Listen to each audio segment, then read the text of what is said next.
우리 아이들뿐만 아니라 우리 모든 성도들도 하나님께 주신 좋은 것 눈에 잘 안 보인다 할지라도 감사의 돋보기로 다 보셔서 하나님께 감사하고 또 찬송하며 예배하며 사시기를 바랍니다.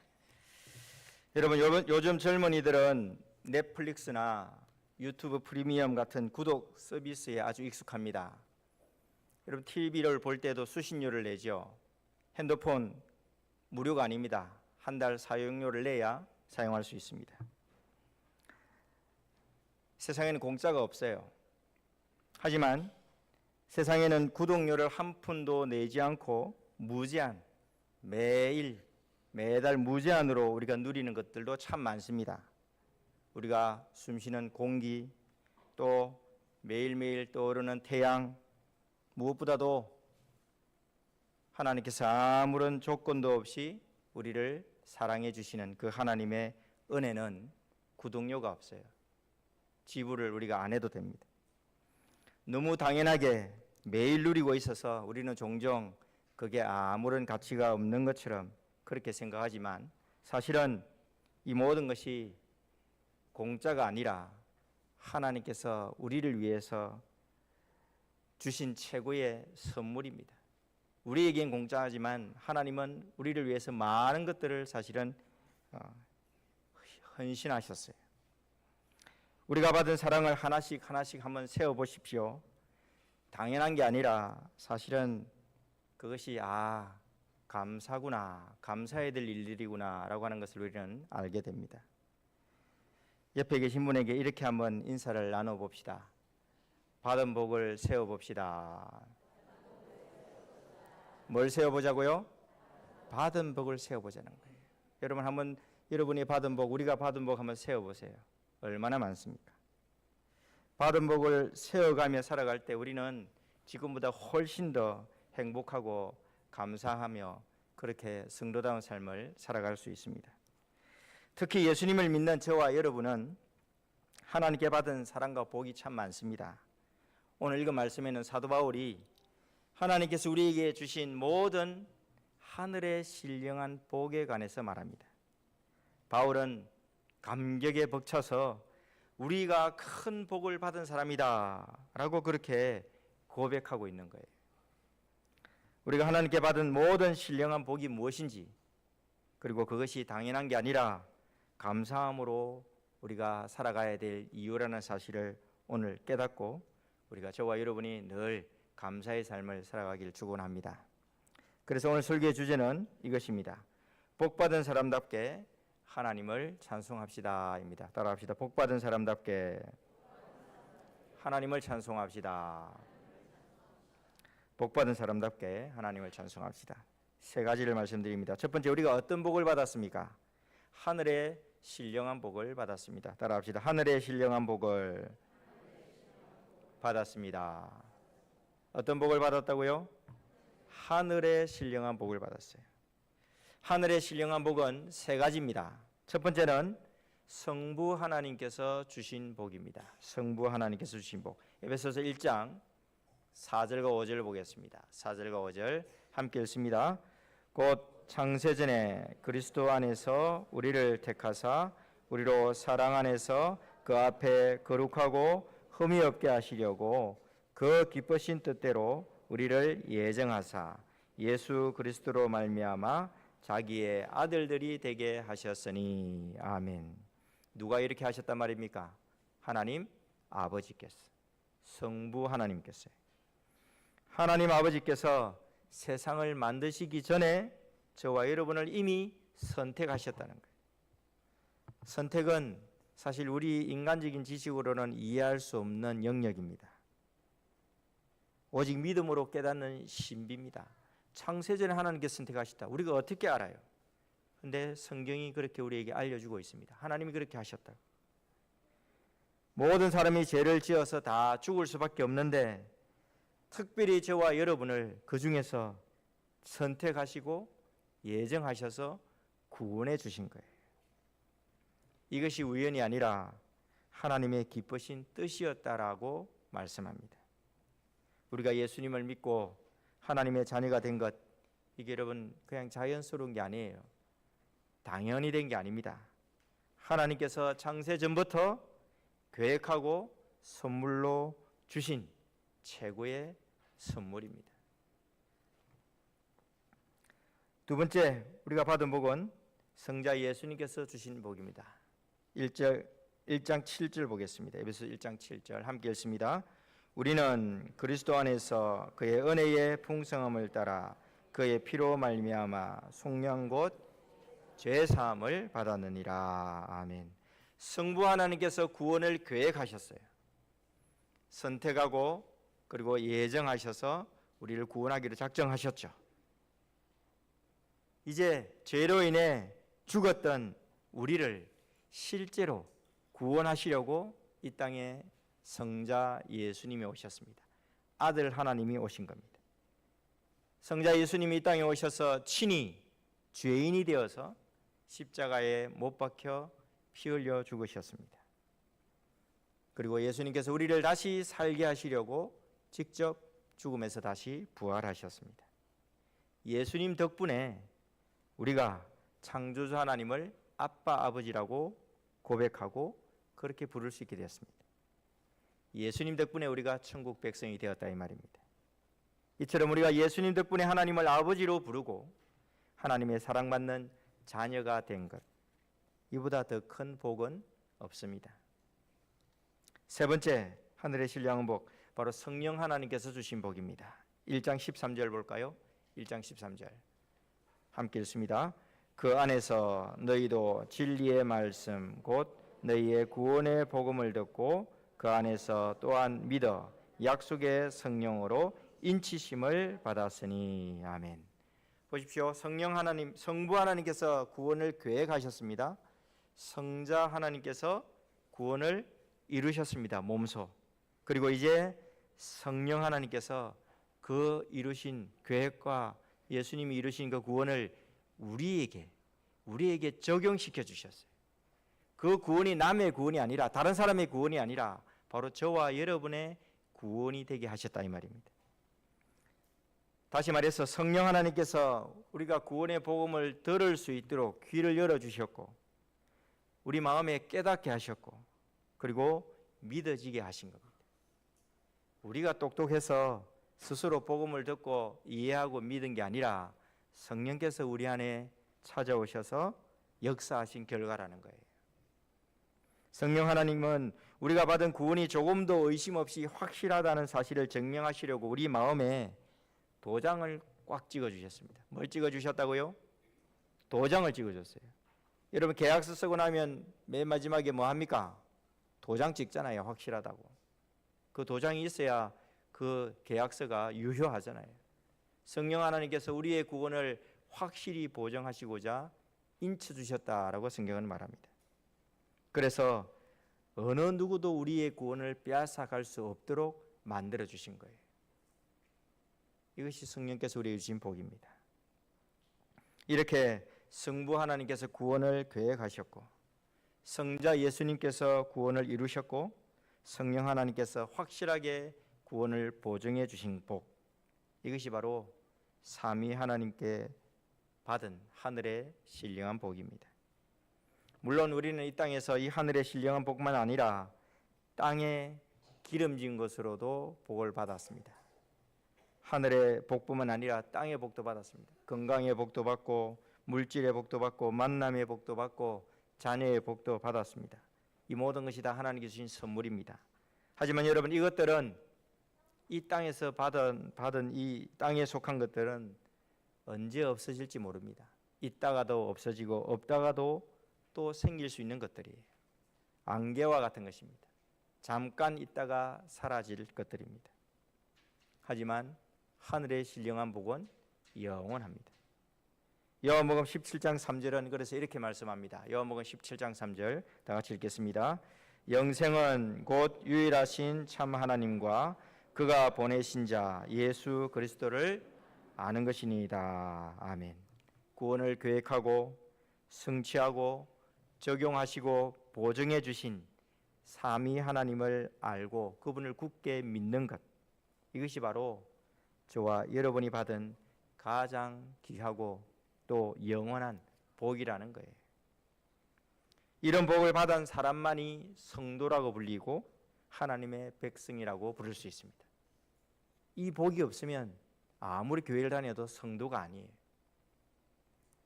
여러분은 하늘의 신령한 복을 받은 사람들입니다. 믿으십니까? 우리가 다 이런 복을 받았습니다.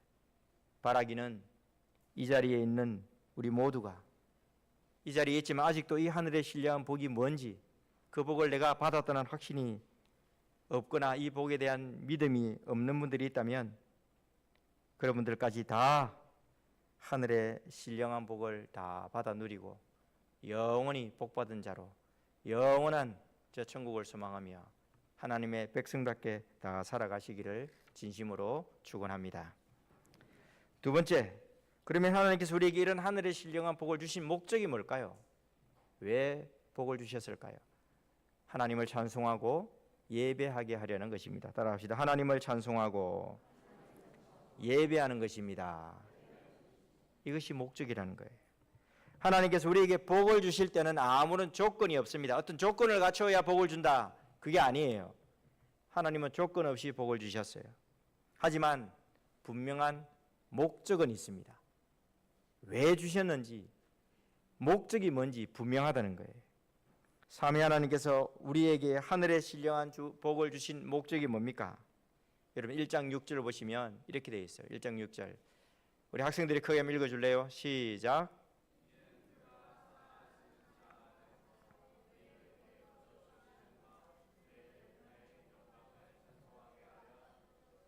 아멘. 우리에게 거저 주시는 바 그의 은혜의 영광을 뭐하게 한다고요? 찬송하게 하려는 거예요. 찬송하게 하려는 거예요. 하나님 아버지께서 우리를 선택하고 예정하고 구원을 계획하신 그 목적이 바로 하나님을 찬송하게 하려고 하신 거란 말입니다. 여러분 1장 12절에도 그렇게 되어 있어요. 1장 12절, 이는 우리가 그리스도 안에서 전부터 바라던 그의 영광의 찬송이 되게 하려 하심이라 그랬습니다. 예수님을 통해서 우리의 죄를 다 용서해 주시고 하나님의 자녀가 되는 권세를 주신 목적이 뭐냐? 바로 하나님을 찬송하게 하려는 것입니다. 에베소서 1장 14절에도 이렇게 나옵니다. 14절은 다 같이 읽어보겠습니다. 에베소서 1장 14절 시작. 이는 우리 기업의 보증이 되사 그 얻으신 것을 속량하시고 그의 영광을 찬송하게 하려 하심이라. 아멘. 찬송하게 하려 하심이라 3번이나 나옵니다. 강조하고 있다는 뜻이에요. 성령께서 우리 안에 임재하시고 우리의 구원을 보증해 주신 목적도 하나님의 영광을 찬송하는 것입니다. 구약이나 신약이나 성경은 끊임없이 계속해서 반복합니다. 우리를 구원하신 목적이 하나님의 영광을 찬송하는 것이라고요. 여러분 우리가 잘 아는 웨스트민스터 소교리 문답 제1문답, 거기에서는 이렇게 묻고 답을 합니다. 사람의 제일 되는 목적. 함께 읽어볼까요? 시작. 사람의 첫째 되는 목적은 무엇입니까? 사람의 첫째 되는 목적은 하나님을 찬송하고 그분을 영원토록 예배하는 것입니다. 아멘. 좀 쉽게 번역을 한 거예요. 여러분 저게 바로 사람의 첫째 되는 목적입니다. 성도로 부름받은 하늘의 신령한 복을 받은 우리의 목적이 뭐냐? 바로 하나님을 찬송하고 영원토록 예배하는 거예요. 여러분 두 사람씩 한번 짝을 지어보세요. 지금 두 사람씩 빨리 두 사람씩 짝을 지어보세요. 다 지었습니까? 예, 짝이 없으면 뒤에 사람하고라도 짝을 잡으세요. 그리고 한 분이 먼저 오른쪽에 계신 분이 질문하세요. 사람의 첫째 되는 목적은 무엇입니까? 그럼 왼쪽에 계신 분이 사람의 첫째 되는 목적은 하나님을 찬송하고 그분을 영원토록 예배하는 것입니다. 라고 이렇게 답해 보세요. 자, 먼저 질문하십시오. 시작. 답하십시오.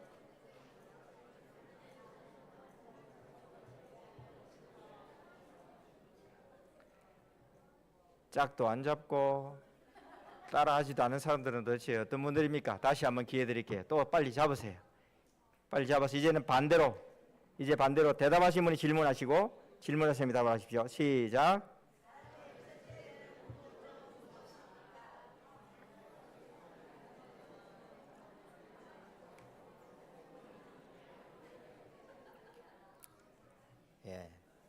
뭐 그래도 안 하면 어쩔 수 없습니다만. 자, 이제 그러면 제가 여러분에게 질문하겠습니다. 여러분 답해 보십시오. 사람의 첫째 되는 목적은 무엇입니까?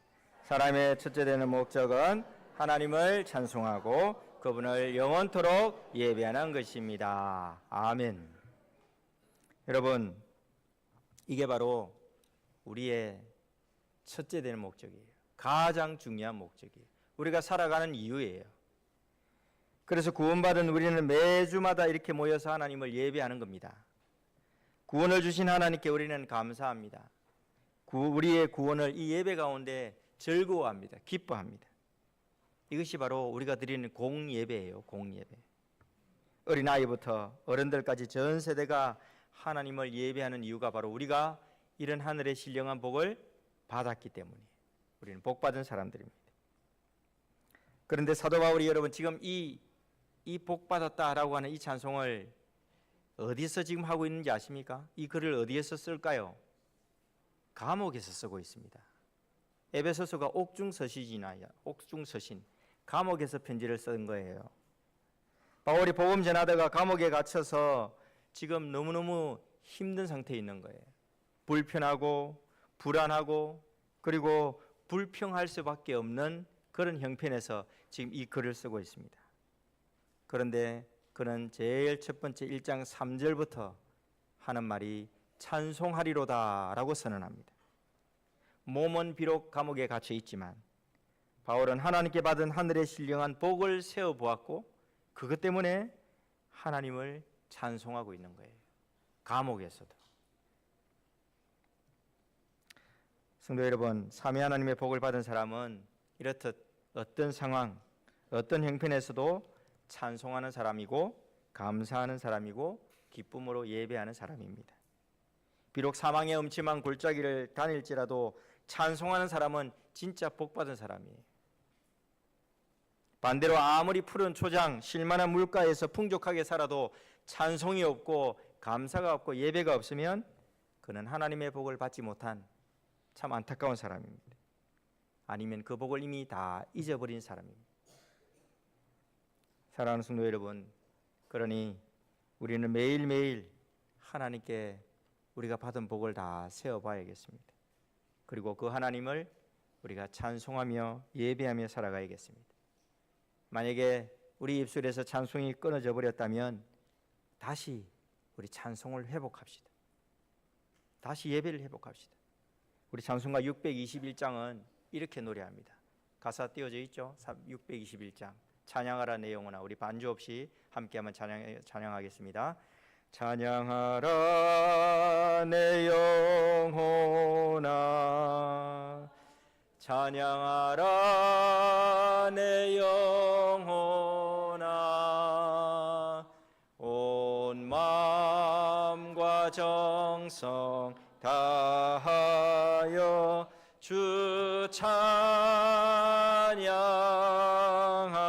경배하라, 경배하라 내 영혼아, 경배하라 내 영혼아, 온 마음과 정성 다하여 주 경배하라.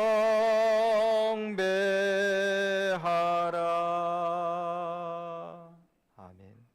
어떤 형편, 어떤 상황에서도 삼위 하나님께 받은 복 기억하고 온 마음과 정성을 다해서 하나님을 찬송하고 예배하는 저 여러분 되시기를 간절히 바랍니다.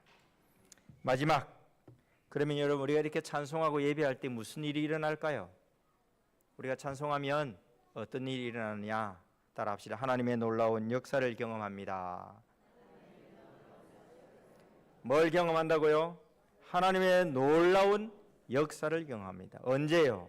찬송할 때, 예배할 때요. 환경을 뛰어넘어서 삼위 하나님께 기도하고 찬송할 때 하나님께서 놀랍게 역사하셨습니다. 여러분, 성경에는 찬송할 때 일어난 하나님의 역사가 참 많습니다. 사도행전 16장에 보면 바울과 실라가 빌립보 감옥에 갇혀 있을 때 밤중에 하나님께 기도하고 찬송했습니다. 옷은 찢어졌습니다. 매를 맞았습니다. 발에 착고가 채워져 있습니다. 아파서 울고 억울해서 한탄하고 불평해야 마땅한데 그들은 오히려 하나님께 기도하고 감사하고 찬송했습니다. 그 찬송할 때 어떤 일이 일어났습니까? 지진이 일어나고 옥문이 열리고 착고가 풀렸습니다.